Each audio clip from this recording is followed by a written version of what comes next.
Hello every one, lovely ലെർണറിൻ്റെ 4ാമത്തെ എപ്പിസോഡിലോട്ട് എല്ലാവർക്കും സ്വാഗതം. നിങ്ങൾ ആദ്യമായിട്ടാണ് എൻ്റെ ചാനൽ കാണുന്നതെങ്കിൽ പ്ലീസ് ലൈക്ക് ചെയ്യുക, സപ്പോർട്ട് ചെയ്യുക, സബ്സ്ക്രൈബ് ചെയ്യുക. ലവ്ലി ലെർണറിൻ്റെ 4th എപ്പിസോഡ് തുടങ്ങുമ്പോൾ തന്നെ നമ്മുടെ ഇംസോളിന് ഒരു ആക്സിഡൻറ്റ് സംഭവിച്ച കാര്യമാണ് കാണിക്കുന്നത്. ഇംസോൾ ആക്സിഡൻറ്റ് സംഭവിച്ചിട്ട് വെള്ളത്തിലോട്ട് ഇങ്ങനെ താഴ്ന്നു പോകുന്നു. നമ്മുടെ സ്വിം ചെയ്യണമെന്നുണ്ടെങ്കിൽ സ്വിം ചെയ്ത് വന്നിട്ട് ഇവളെ രക്ഷിക്കുന്നുണ്ട്, ഹോസ്പിറ്റലിൽ എത്തിക്കുന്നുണ്ട്. ഇവൾക്കാണെന്നുണ്ടെങ്കിൽ എങ്ങനെ ആക്സിഡൻറ്റ് പറ്റിയത്, ആരെ രക്ഷിച്ചൊന്നും ഓർമ്മയില്ല. പക്ഷെ അവൾ രക്ഷിച്ച ആൾ ഒരുപാട് വഴക്ക് പറയുന്നുണ്ട്. എന്താണെന്ന് വെച്ച് കഴിഞ്ഞാൽ കാരണം ആ ആക്സിഡൻറ്റിന് ശേഷം അവൾക്ക് കാലിന് ശേഷി നഷ്ടപ്പെടുകയാണ്. അപ്പോൾ ആ സങ്കടം കൊണ്ട് അവൾ നന്നായി വഴക്ക് പറയുന്നുണ്ട്. ശരിക്കും സുഞ്ചിയാണ് രക്ഷിച്ചത്, പക്ഷെ അവൾക്കത് അറിയില്ല. കാരണം 19 വയസ്സുള്ള അവൾക്ക് അന്ന് ഓർമ്മയില്ലായിരുന്നു ശരിക്കും സുഞ്ചിനെ. പിന്നെ ഇവർ മീറ്റ് ചെയ്യുന്നത് ശരിക്കും ഈ ഒരു ബ്രിഡ്ജിൽ വെച്ചിട്ട്. അതായത് ഇവളെ വീൽ ചെയർ ബ്രേക്ക് ഡൗൺ ആയി. കാരണം ഇവൻ്റെ പ്രോഗ്രാം കണ്ടു വരുന്ന വഴിക്ക് ഇവൻ കാറ് നിർത്തിയിട്ട് ഇവളോട് ചോദിക്കും, എന്താ അവിടെ നിൽക്കുന്ന, വീൽ ചെയറിന് എന്തെങ്കിലും പ്രോബ്ലം ഉണ്ടോ എന്ന് ചോദിക്കും. ഇവൾ അന്തം വിടുന്നുണ്ട്. ഇവൾക്ക് ഭയങ്കര സന്തോഷമാവുന്നുണ്ട് സുഞ്ചേനെ കാണുമ്പോൾ. പക്ഷേ സുഞ്ചിയാണെന്നുണ്ടെങ്കിൽ അതിലും അന്തം വിടില്ല. കാരണം എന്ന് വെച്ചാൽ സുഞ്ചി ഒരുപാട് വർഷത്തിന് ശേഷം അവളെ കാണുകയാണ്. അന്ന് രക്ഷപ്പെടുത്തി അവളുടെ അടുത്ത് നിന്ന് ഒരുപാട് വഴക്ക് കേട്ടിട്ട് പോയതല്ലേ. സുഞ്ചി പറയുന്നുണ്ട് ഇവൾക്ക് മനസ്സിലിപ്പോഴും സുഞ്ചി മനസ്സിൽ പറയുന്നുണ്ട് ഇവൾക്കൊരു മാറ്റമില്ലല്ലോ, ഇങ്ങനെ ജീവിച്ചിരിക്കുന്നത്, ഒരുപാട് നന്ദിയുണ്ട് എന്നൊക്കെ അവൻ മനസ്സിൽ പറയുന്നുണ്ട്. എന്നിട്ട് അവൻ്റെ കയ്യിലൊരു കോട്ടൻ്റെ ടവൽ കൊടുക്കുന്നുണ്ട്. ഞാൻ കൊണ്ടാക്കി തരണമെന്നൊക്കെ ചോദിക്കും. അപ്പോൾ വേണ്ട, ഫ്രണ്ട് ഉണ്ടെന്ന് പറയും. എന്നിട്ട് അവൻ്റെ കയ്യിലുള്ള അമ്പർല കൊടുക്കും. അവളുടെ കയ്യിലുള്ള മിഠായി ഇവനും കൊടുക്കും. അപ്പോൾ അവൻ്റെ പാസ്റ്റൊക്കെ ഇങ്ങനെ ആലോചിക്കുന്നുണ്ട്, ഫസ്റ്റ് മീറ്റ് ചെയ്ത സംഭവങ്ങളൊക്കെ. എന്നിട്ട് ഇവളെ ഫോളോ ചെയ്തിട്ട് ഇവളെ വീട്ടിലോട്ട് വരും. വീട്ടിലോട്ട് വന്നിട്ട് വീടൊക്കെ കണ്ടിട്ട് അവൻ തിരിച്ച് പോകും. തിരിച്ച് അവൻ്റെ റൂമിലെത്തിയിട്ട് അവൻ്റെ ടേബിളിൽ അവൻ്റെ പേഴ്സും മിഠായിയൊക്കെ വെക്കും. ഇവിടുന്ന് അവനൊരു കോളിംഗ് ബെല്ല് കേൾക്കുന്നുണ്ട്. പിന്നെ അവൻ്റെ മരണവാർത്തയിൽ അവിടുന്ന് അവന് ആക്സിഡൻറ്റ് സംഭവിക്കുന്നുണ്ട് എൻ്റെ റൂമിൽ നിന്ന് തന്നെ. അപ്പോൾ ഇതേ സമയത്ത് നമ്മുടെ നായിക ഇംസോൾ ടൈം ട്രാവൽ ചെയ്തിട്ട് തിരിച്ചതേ സ്ഥലത്തേക്കാണ് എത്തിയിട്ടുള്ളത്. അപ്പോൾ അവൾ ആകെ അന്തം വിട്ട് നോക്കുമ്പോൾ അവൾ ഹോസ്പിറ്റലിൽ അഡ്മിറ്റ്. അപ്പോൾ അവൻ നേഴ്സിനോട് ചോദിക്കും എന്താ സംഭവം ചോദിക്കുമ്പോൾ നേഴ്സ് പറയും, നിങ്ങളവിടെ കിടക്കുന്നുണ്ടായിരുന്നു, അപ്പോൾ ആൾക്കാർ നിങ്ങളെടുത്ത് വന്നിരിക്കുക എന്ന് പറയും. അവൾ പെട്ടെന്ന് ഓടി സുഞ്ചേൻ്റെ അടുത്തേക്ക് വരുമ്പോഴത്തേക്ക് സുഞ്ച മരിച്ച വാർത്തയായിരിക്കും പിന്നെയും കാണുന്നത്. ഹോസ്പിറ്റലിൽ നിന്ന് പിന്നെ അവൾ തിരിച്ചു പോകും.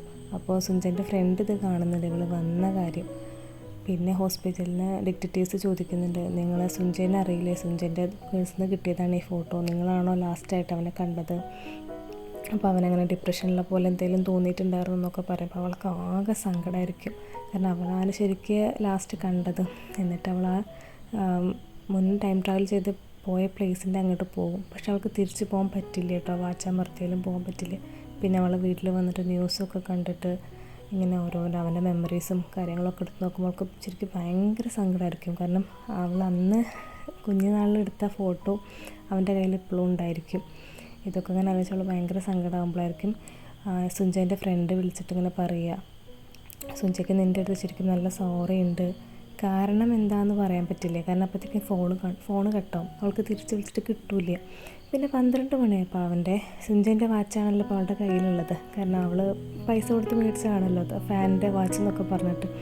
ആ വാച്ച് ഇങ്ങനെ ഞെങ്ങും 12 മണിയാകുമ്പോൾ. ആ സമയത്തേ അത് ആക്റ്റീവ് ആവുള്ളൂ. എന്നിട്ട് അവൾ ആ ബട്ടൺ അമർത്തിയിട്ട് തിരിച്ച് നമ്മുടെ പാസ്റ്റിക്ക് തന്നെ പോകും. ഇപ്പോൾ 19 വയസ്സുള്ള ഇംസോളാണ്. ഇംസോൾ എഴുന്നേറ്റ് നോക്കുമ്പോൾ ഇതുപോലത്തെ ഒരു രംഗത്തായിരിക്കും നിൽക്കുന്നുണ്ടാവുക. എന്താണെന്ന് വെച്ച് കഴിഞ്ഞാൽ അവൾ പറയുന്നുണ്ട് അവളുടെ ശരീരം ആരൊക്കെ ഉപയോഗിച്ചു. കാരണം അവൾക്കൊന്നും ഓർമ്മയില്ല.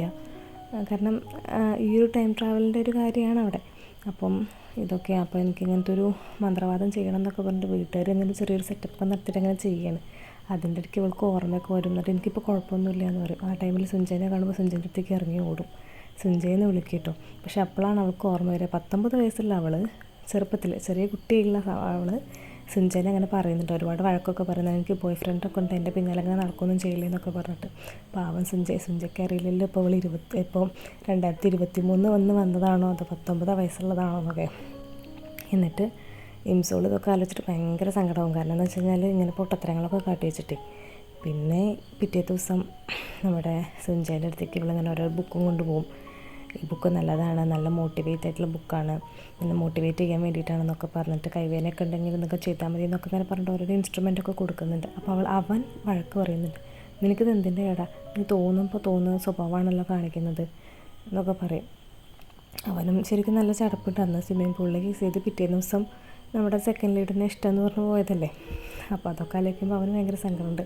അപ്പോൾ ഇതിൻ്റെ ഇടയ്ക്ക് അവളൊന്ന് വീഴും. അപ്പോൾ നമ്മൾ സെക്കൻഡ് ലീഡ് വന്നിട്ട് അവളെ കൂട്ടിക്കൊണ്ടുപോകും. എന്നിട്ട് മരുന്നൊക്കെ വെച്ച് കൊടുക്കും. പക്ഷേ സെക്കൻഡ് ലീഡിന് മനസ്സിലാവും ഇവളുടെ സ്വഭാവത്തിലൊരു മാറ്റമുണ്ട്. കാരണം ഇവൾ ശരിക്കും 2 ഭാഗമാണല്ലോ, ഒന്ന് കുഞ്ഞു കുട്ടിയും ഒന്ന് മെച്ചേർഡായിട്ടുള്ള ഇംസോളും.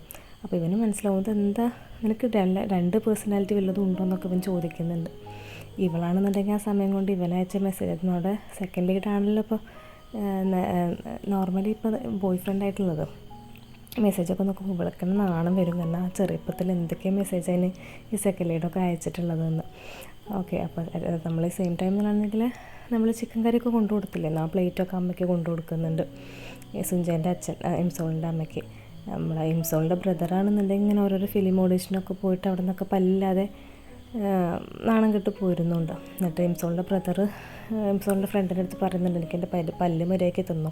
ഇവൾക്കാണെന്നുണ്ടെങ്കിൽ, അതായത് ഇംസോളിൻ്റെ ഫ്രണ്ടിനാണെങ്കിൽ കോൺസ്റ്റിപ്പേഷൻ പിടിച്ചിട്ട് ഭയങ്കര മരുന്നൊക്കെ കഴിച്ചിരിക്കുകയാണ്. പിന്നെ ഇംസോള് സുഞ്ചേൻ്റെ ഫ്രണ്ടിനെ കാണാൻ വരും. എന്നിട്ടിങ്ങനെ പറയും, ശരിക്കും നിനക്ക് എന്തെങ്കിലുമൊക്കെ പറയാണ്ടെങ്കിൽ എൻ്റെ അടുത്ത് പറഞ്ഞുകൊണ്ട്, ഇപ്പോഴല്ല 2023 പറയും. അപ്പോൾ ഇവനും ആകെ അന്തം പൊടി, അന്നത്തെ കാര്യമൊക്കെ ഇവളെന്ന് പറയണേ. എന്നിട്ട് പറയും ഓഡീഷനൊന്നും അവനെ കൊണ്ടുപോകരുത്, അവനെ കൊണ്ടുപോയാൽ അവനെ സെലക്ട് ചെയ്യുള്ളൂ എന്നൊക്കെ പറയും. പിന്നെ നമ്മുടെ പിന്നത്തെ സീന് കാണിക്കുന്നതെന്ന് വെച്ച് കഴിഞ്ഞാൽ സുഞ്ചിയും അവൻ്റെ സ്വിമ്മിങ് പൂളിൽ ഉണ്ടായിരുന്ന മുന്നത്തെ ഒരു ഫ്രണ്ടും കൂടി തല്ലുകൂടുന്നത്. കാരണം വെച്ചാൽ അവരിങ്ങനെ ഓരോന്ന് പറഞ്ഞിട്ട് എൻ്റെ അമ്മേൻ്റെ ആഗ്രഹമല്ലേന്നോ മെഡൽ വാങ്ങണം, നീ അവിടെ പോയി പ്രാർത്ഥിക്കുന്നൊക്കെ പറഞ്ഞിട്ട് ഇവന് അങ്ങനെ ഒരു അടി കൂടുന്ന രംഗത്തായിരുന്നു. അപ്പോൾ ഇവൾ ഓടി വന്നിട്ട്, നീ എൻ്റെ സുഞ്ചേനെ പറയാനായോ, നീ കാരണം നീയാണ് ആ സ്വിമ്മിങ് പാൻറ്റൊക്കെ മോഷ്ടിച്ചെന്നൊക്കെ പറഞ്ഞിട്ട് അവളവിടെ സീനുണ്ടാക്കി ഓടിപ്പോകുന്ന നേരെ നമ്മുടെ സെക്കൻഡ് ലീഡിന് ഇഷ്ടമൊരു പെൺകുട്ടീൻ്റെ അടുത്തേക്കായിരിക്കും. ഇവൾ പിടിച്ചിട്ട് ഇവർ തമ്മിലൊരു വഴക്കുണ്ടായിരിക്കും. നീയല്ലേ സുഞ്ചല്ല നമ്മുടെ സെക്കൻഡ് ലീഡിനായിട്ട് ബ്രേക്കപ്പ് ആവില്ല എന്നൊക്കെ പറഞ്ഞിട്ട് അവർ തമ്മിൽ ഭയങ്കര വഴക്കാവും.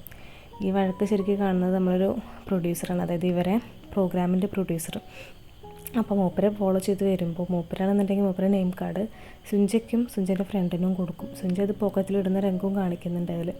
അപ്പം സുഞ്ചി പിന്നെ വീട്ടിൽ വന്ന ഡ്രസ്സൊക്കെ മാറ്റിപ്പോയി. ഇപ്പോൾ ഇവളാണെന്നുണ്ടെങ്കിൽ സുഞ്ചനെ പിന്നെ കണ്ടിട്ടില്ല. അപ്പോൾ സുഞ്ചൻ്റെ വീട്ടിലേക്ക് ഈ പോക്കറ്റിൽ വെച്ച നെയിം കാർഡ് കീറി കളയണമല്ലോ, കാരണം അവനൊരിക്കലും അങ്ങനെ ബാൻഡിൽ ചേരാൻ പാടില്ല എന്നൊരു ഇതുകൊണ്ട് നിന്നിട്ട് എന്ത് ചെയ്യും, സുഞ്ചേൻ്റെ വീട്ടിലോട്ട് ഇവള് അറിയാതെ കയറി വന്നിട്ട് ഇതിൻ്റെ ഉള്ളിലിരിക്കും, റൂമിൻ്റെ ഉള്ളിൽ. പിന്നെ നമ്മളെ സുഞ്ചൻ്റെ അച്ഛൻ കയറി വരുമ്പോൾ ഇവൾ കട്ടിലിൻ്റെ ഉള്ളിൽ കയറി ഒളിച്ചൊക്കെ നിൽക്കുന്നുണ്ട് കേട്ടോ. നല്ല രസമുള്ള രംഗമായിരുന്നു.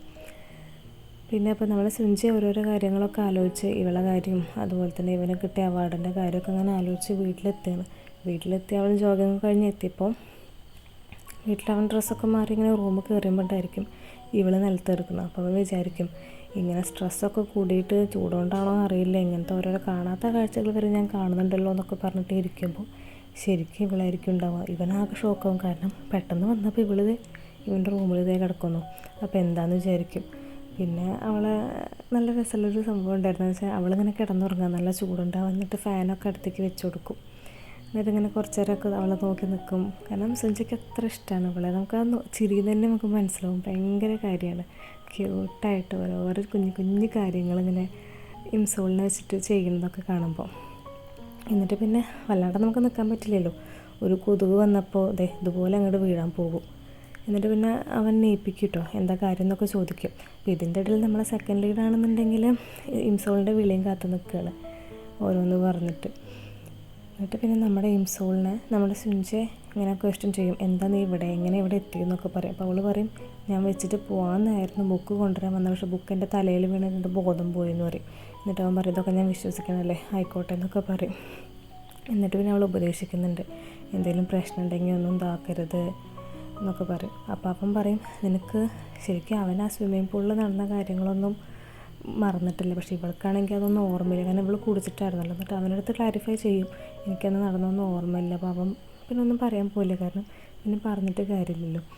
പിന്നെ എന്ത് ചെയ്യുന്നുണ്ട്, ഇവിടുന്ന് പൊക്കിയിട്ട് അവൻ വെളിയിൽ കൊണ്ടുവയ്ക്കും, നീ വീട്ടിൽ പൊക്കോ, പിന്നെ എൻ്റെ കാര്യത്തിലൊന്നും ഇടപെടരുത്, കാരണം അവന് ഒരുപാട് വഴക്ക് പറയും. പക്ഷേ ശരിക്കും അവളും നിസ്സഹായമാണ്, അവൻ്റെ ഭാഗത്ത് നോക്കുമ്പോൾ അവനും പാവാണ്. പക്ഷേ എന്നിട്ട് ഇവൾ റൂമിൽ വന്നിട്ട് ഒരുപാട് കാര്യം, കാരണം അവനൊന്ന് ഒരുപാട് വഴക്ക് പറയും, നീ ഇങ്ങനെ എൻ്റെ പിന്നാലെ നടന്നിട്ട് എനിക്കിങ്ങനെ ഒരു നാണക്കേടാണ് ഓരോന്നൊക്കെ പറഞ്ഞാൽ ഒരുപാട് ഹേർട്ട് ചെയ്യും. റൂമിൽ വന്നിട്ട് ഇവനും ഭയങ്കര സങ്കടം ഉണ്ടായിരിക്കും, പിന്നെ ഇവൾക്കും ഭയങ്കര സങ്കടം ഉണ്ടായിരിക്കും. പക്ഷേ ഇവൾ പോയ കാര്യം നിറവേറ്റും, നെയിം കാർഡ് എന്തായാലും കീറി വലിച്ചെറിയും. പിന്നെ കാണിക്കുന്ന സീനെന്ന് വെച്ചാൽ നമ്മുടെ ഇംസോളിൻ്റെ ഫ്രണ്ടിന് നേരത്തെ പറഞ്ഞിട്ടുണ്ടായിരുന്നല്ലോ കോൺസ്റ്റിപ്പേഷൻ ആണെന്ന്. അപ്പോൾ ഇവൾക്കാണെന്നുണ്ടെങ്കിൽ ഇങ്ങനെ പോകാനുണ്ടായിട്ട് ഇങ്ങനെ ബാത്റൂമൊക്കെ തിരഞ്ഞ് നടക്കുമായിരിക്കും. ഇതിൻ്റെ ഇടയ്ക്ക് നമ്മുടെ ഇംസോളിൻ്റെ ബ്രദറൊക്കെ വന്നിട്ട് നിൻ്റെ അങ്കിളിൻ്റെ പല്ല് ഡോക്ടറെ കാര്യമൊക്കെ പറഞ്ഞ് സെറ്റാക്കണം എന്നൊക്കെ പറയും. ഓക്കെ, ഇവൾക്കാണെന്നുണ്ടെങ്കിൽ ഇങ്ങനെ പോകാൻ മുട്ടിയിട്ട് നിന്നിട്ട് ഭയങ്കര ബുദ്ധിമുട്ടായിരിക്കും. പക്ഷെ ഇങ്ങനത്തെ ഒരു സീൻ ഉണ്ടായിരുന്നുണ്ട്. കാരണം ഇവളെ ഡ്രസ്സിലൂടെ അവൾ മോശം പോവും. അപ്പോൾ പിള്ളേരെല്ലാവരും കളിയാക്കുമ്പോഴത്തേക്കാണ് ഇവൻ വന്നിട്ട് നമ്മുടെ ഇംസോളിൻ്റെ ബ്രദർ വന്നിട്ട് രക്ഷിക്കും. പിന്നത്തെ സീന് കാണിക്കുന്ന പിറ്റേ ദിവസം എന്ന് വെച്ച് കഴിഞ്ഞാൽ നമ്മുടെ സെക്കൻഡ് ലീഡിൻ്റെ പിറന്നാളാണ്. അപ്പം ഇംസോൾ കാണണം, സ്വാഭാവികമായിട്ട് കുഞ്ഞ് ഇംസോൾ എന്തെങ്കിലുമൊക്കെ ഗിഫ്റ്റും കാര്യങ്ങളൊക്കെ സെറ്റാക്കിയിട്ടുണ്ടാവുമല്ലോ.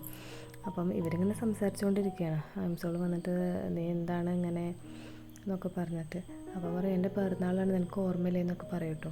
അപ്പോഴാണ് അവൾക്ക് ശരിക്കും ഓർമ്മ ഉള്ളത്. 19 വയസ്സായിട്ടുള്ള ഇംസോൾ, അതായത് നമ്മൾ കുട്ടി ഇംസോൾ ഒരുപാട് വെകിളി പാട്ടുകളൊക്കെ വെച്ചിട്ട്, അതായത് ഇവളെ സോങ്ങൊക്കെ വെച്ചിട്ട് ഇവളിങ്ങനെ ഓരോന്ന് ക്രിയേറ്റ് ചെയ്തിട്ടുണ്ടായിരുന്നു. ഒരു പാവക്കുട്ടി ഗിഫ്റ്റൊക്കെ കൊടുക്കും. എന്നിട്ട് ഇവൾക്ക് തന്നെ ചമ്മല്, കാരണം ഇത്രയും ഇഷ്ടമുണ്ടായിരുന്നോ നമ്മുടെ സെക്കൻഡ് ലീഡിനെ ഇവൾക്ക്. ഇപ്പോൾ ഇവനും പറയുന്നുണ്ട് നിനക്കൊക്കെ എന്നെ എത്ര ഇഷ്ടമുണ്ടോ എന്നൊക്കെ ചോദിക്കും. എന്നിട്ട് കേക്കൊക്കെ കട്ട് ചെയ്യും. എന്നിട്ട് നമ്മൾ ഇംസോൾ പറയും നീ വീട്ടുകാർ കൂടെ ആഘോഷിച്ചൂടെ എന്നൊക്കെ ചോദിക്കുമ്പോൾ അവൻ പറയും എൻ്റെ വീട്ടുകാർക്ക് അത് ഓർമ്മയും കൂടി ഉണ്ടാവില്ല. എന്നിട്ട് എന്ത് ചെയ്യും, ഇവള് സീവീഡ് സൂപ്പൊക്കെ ഉണ്ടാക്കി കൊടുക്കും. നമ്മുടെ സദ്യ എന്നൊക്കെ പറയണ പോലെ ആയിരിക്കാം, ഇവരിങ്ങനെ പിറന്നാളിനത് കഴിക്കുന്നുണ്ടായിരിക്കും. അപ്പോൾ സീവീഡ് സൂപ്പൊക്കെ ഉണ്ടാക്കി കൊടുക്കും. അപ്പോൾ അവൻ തന്നെ പറയുന്നുണ്ട്, കാരണം ഇവനൊരു ഭയങ്കര പേഴ്സണലി അറ്റാച്ച്മെൻറ്റ് ഇങ്ങനെ തോന്നിക്കൊണ്ടിരിക്കുക ഇവളെടുത്തപ്പോൾ. അപ്പോൾ നമ്മുടെ സെക്കൻഡ് ലീഡാണെന്നുണ്ടെങ്കിൽ കാണിച്ചു കൊടുക്കും ഇങ്ങനെ ഫോണിൽ. നമ്മുടെ സ്വിമ്മർ പയ്യനിപ്പോൾ സ്വിമ്മിങ്ങൊക്കെ നിർത്തിയോ, അങ്ങനെ ഓഡിഷന് പോയൊരു ഇത് കാണിച്ചു കൊടുക്കുന്നുണ്ട്. അപ്പോൾ ഇവളാണെന്നുണ്ടെങ്കിൽ പെട്ടെന്ന് ഓടിപ്പോയിട്ട് സുഞ്ചൻ്റെ ഫ്രണ്ടിനെ കാണും. എൻ്റെ അടുത്ത് പറഞ്ഞല്ലേ ഞാൻ ഓഡിഷനൊന്നും കൊണ്ടുപോകണ്ട, പിന്നെ എന്താണ് നീ കാണിച്ചു വെച്ചേക്ക് പറയും. അപ്പോൾ സുഞ്ചൻ്റെ ഫ്രണ്ട് പറയും ഞാൻ ഓഡിഷനൊന്നും കൊണ്ടുവരില്ല, അവൻ ശരിക്കും അവൻ്റെ അച്ഛൻ്റെ ഷോപ്പിലുണ്ടെന്ന് പറയും. അപ്പോൾ അപ്പോഴവൻ സമാധാനമായിട്ട് ഇവൾ ബസ് കയറി തിരിച്ച് വരുമ്പോൾ ഇവളെ സ്റ്റോപ്പ് ഇറങ്ങാൻ വിട്ടുപോകും. ഇവൾ വേറെ ഏതോ സ്റ്റോപ്പിലിറങ്ങും. നമ്മുടെ സുഞ്ചി ഇവളെ ഫോളോ ചെയ്ത് വരുന്നുണ്ട്. പക്ഷേ സുഞ്ചി എത്തുന്നതിൻ്റെ മുന്നേ അതേപോലത്തെ ഒരു കള്ളു കുടിച്ചിട്ടൊരു മനുഷ്യൻ അവളങ്ങനെ ആക്രമിക്കാൻ നിൽക്കും. ആ സമയത്ത് സുഞ്ചി ഓടി വരും.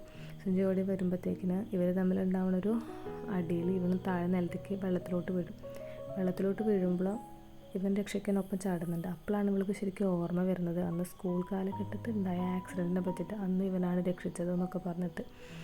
അപ്പോൾ അവൾക്ക് ഭയങ്കര സങ്കടമായിരിക്കും. കാരണം അന്ന് ഒരുപാട് വഴക്ക് സുഞ്ചനെ പറഞ്ഞിട്ടുണ്ടായിരുന്നു, എന്തിനാണ് രക്ഷിച്ചതെന്നൊക്കെ ചോദിച്ചിട്ട്. അതൊക്കെ ആലോചിച്ചിട്ട് ഒരുപാട് സങ്കടം. കാരണം അത്ര വഴക്ക് പറഞ്ഞിട്ട് പിന്നെയും പിന്നാലെ വരുന്നുണ്ടല്ലോ എന്നൊക്കെ ആലോചിച്ച് അവൾക്ക് ഭയങ്കര സങ്കടം. കെട്ടിപ്പിടിച്ച് ഒരുപാട് കരയും. ഇവന് കാര്യം മനസ്സിലാവില്ല, പക്ഷേ ഇവനും ഒരുപാട് സങ്കടമായിട്ട് ഇവനും കെട്ടിപ്പിടിച്ച് കരയുന്നുണ്ട്.